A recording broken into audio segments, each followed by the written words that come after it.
Hey everybody, we're back, the Coon Prairie Ramblers. We're still circled up. We're still confabulating. We got KC and the Moonshine Gang here. You still here? I'm here. I'd like to take a nap, but I'm still here. Yeah, and we got Luke, the rebel without a clue. And me, the amiable, affable mailman. Confabulating about the weather. The weather, and whether or not you can do anything about the weather. As the famous Mark Twain said. What did he say, Luke? Mark Twain said, everybody complains about the weather, but nobody does anything about it.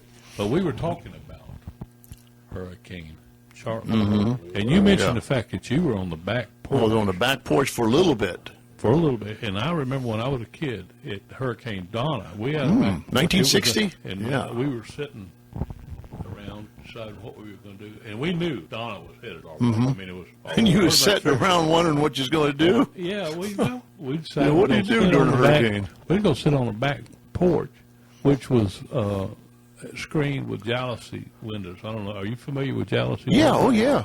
So it had jalousie windows around there. Yeah. I have some crank windows myself. Yeah, well, they're different crank Well, windows. yeah, jalousie's a little short guy. Yeah, and the wind flows through them like white rice, white. Like an accident to a skinny guy. How's that? But anyhow, so we're sitting there, and that wind is whistling through those jalousies, and then we're seeing the rain, and the rain is sheeting, it's just coming across in sheets. It's not like... It was sheeting? Rain sheeting.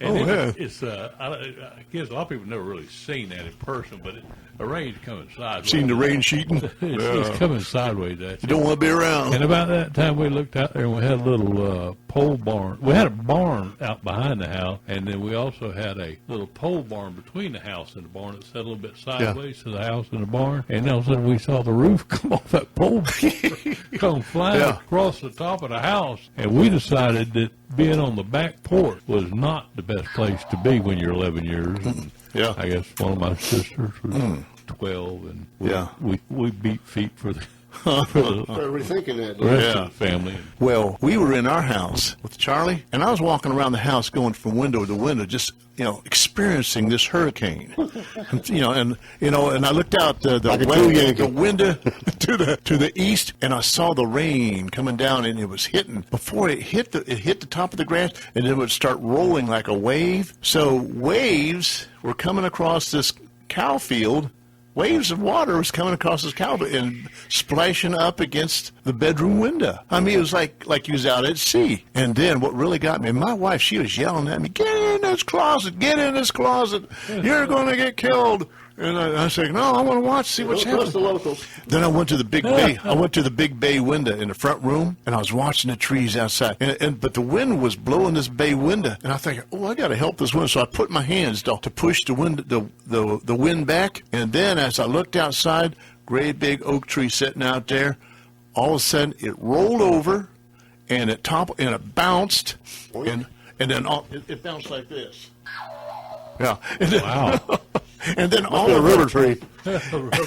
And then all of the roots to the roots, the roots, the leaders to the roots, they all the whole yard pulled up because but when I saw that tree bouncing across the yard, big oak tree, You decided you'd get the clothes? I decided, I don't think I'm helping this window a bit. I think I'll go to the Made a closet. believer out of him, and he finally lived to tell the tale. But before I got to the closet, I went to the other bedroom. I looked out that window, and I saw another big oak tree go over.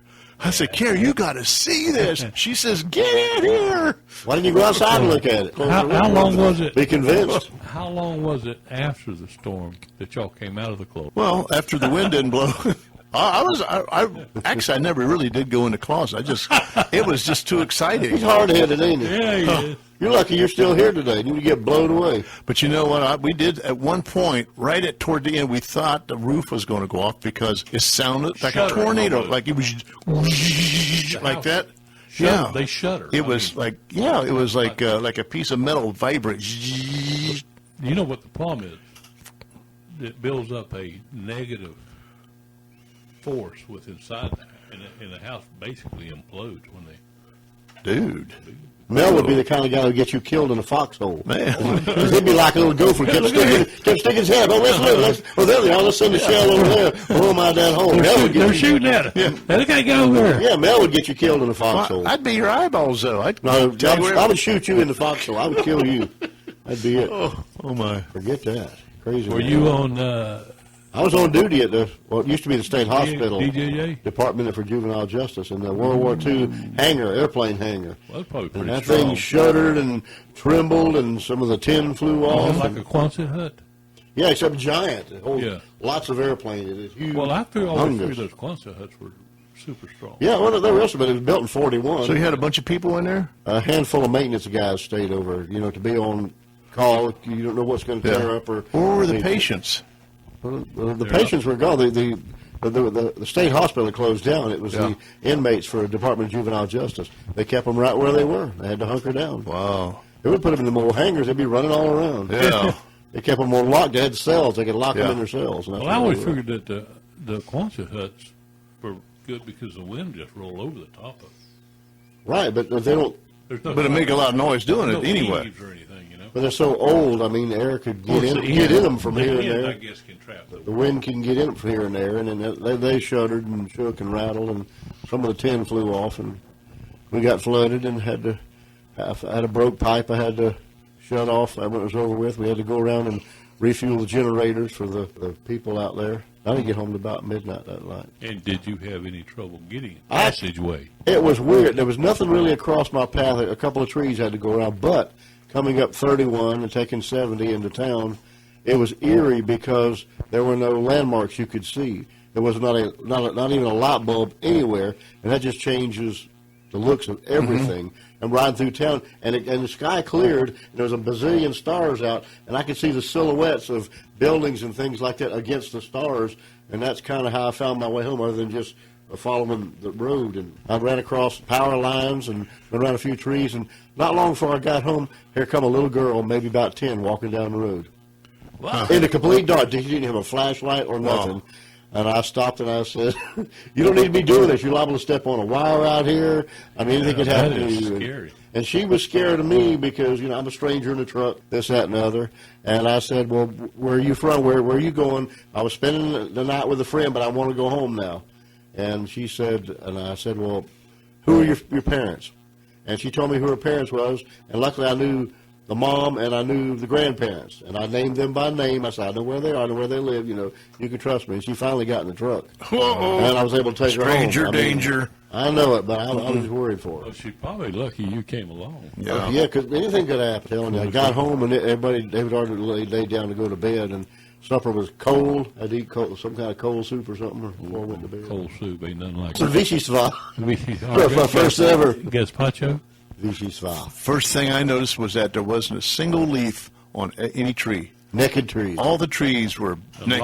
lot of limbs were broken out. Yeah, those pines, those tall pine trees that we used to have a lot of them, Snapped. they were snapped over in the middle. Funny that Coming almost the up same 70. height. Yeah. Every one of them was broken, and they were bowing to the east. Uh-huh. Because the wind came from the west, and they were all Right. bowing. It was kind of Yeah. weird. Creepy. Yeah, it was something else. That was our first direct hit in 44 years.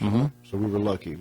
Hurricane Donna came through in September of 60. Well, if we get another one in 44 years, we probably won't have to worry about it. That's exactly right. We, as in the Coon Prairie It'll Ramblers. blow over my grave. I'll be safe and sound and dry Oh, the wayward wind. for the rest of this week. Start that with you. Anyhow, okay, well, we're about out of time for this segment. We're going to come back and talk about something entirely different. So, y'all, stay put. Go on.